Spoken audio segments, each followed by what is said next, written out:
যে ভালোবাসতে জানে সে আগলেও রাখতে জানে, নিজের জীবন বিসর্জন দিয়েও আগলে রাখে। সত্যিকারের ভালোবাসা এমনই হয়। আমরা মানুষ কত অদ্ভুত, তাই না? যে আমাদের ছেড়ে যেতে চায়, আমরা তাকে আঁকড়ে ধরে বেঁচে থাকার স্বপ্ন দেখতে চাই।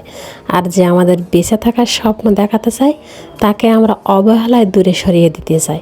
সত্যিকারের ভালোবাসায় কোনো অজুহাত থাকে না, কোনো ব্যস্ততা থাকে না। আপনার জন্য পরিবার পরিজন সব কিছু ত্যাগ করতে পারবে।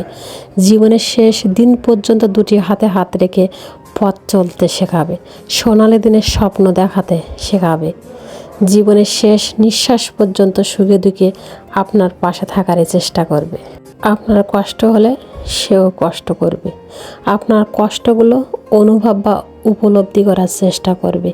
আর যে প্রকৃত অর্থে ভালোবাসতে জানে না, সে আপনার কষ্টে বিরক্তি প্রকাশ করবে।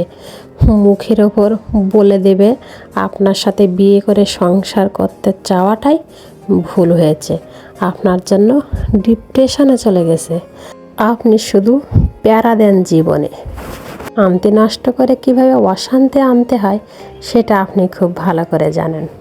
আপনাকে বিয়ে করাটাই জীবনের সবচেয়ে বড় ভুল হয়েছে।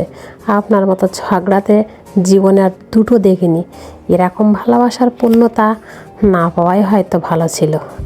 আমার পরিবার থেকে অনেক বারণ করেছিল, কিন্তু আমি তাদের বিরুদ্ধে গিয়ে বিয়ে করেছিলাম বলে আজ আমার জীবনে এই দিনটাই দেখতে হচ্ছে। একটা সময় আপনার মুখও দেখতে ইচ্ছে করবে না, এতটাই জঘন্য মানুষ হিসেবে তার কাছে বিবেচিত হবেন। বস্তা ভর্তি কথা শুনিয়ে দেবে, কিন্তু একবার চিন্তা করবে না এই কথাগুলো শুনে আপনার কতটা খারাপ লাগতে পারবে। কারণ তখন সে ভাববে আপনার মন বলেই কিছু নেই, তাহলে খারাপের প্রশ্ন আবার কোথা থেকে আসবে। এইটা হলো তার ভালোবাসার বহিঃপ্রকাশ বলতে পারেন। এই ধরনের মানুষ কখনো কাউকে ভালোবাসতেই জানে না, এজন্য অন্যের থেকে সহজে ভালোবাসাও পায় না। তাদের জন্য প্রাপ্য না। এগুলো কোনো ভালোবাসা না, অ্যাট্রাকশান, চোখের নেশা বলতে পারেন। সে ঘোরটা যখন কেটে যাবে তখন আপনার উপর থেকে মায়া, ভালোবাসা, ভরসা বলেন, যাই বলেন না কেন, সব কিছু কেটে যাবে মায়াজালের মতো। তাই এই মায়াজালগুলো একটু চিনতে শিখবেন, তাহলে জীবনে আপনারই ভালো হবে।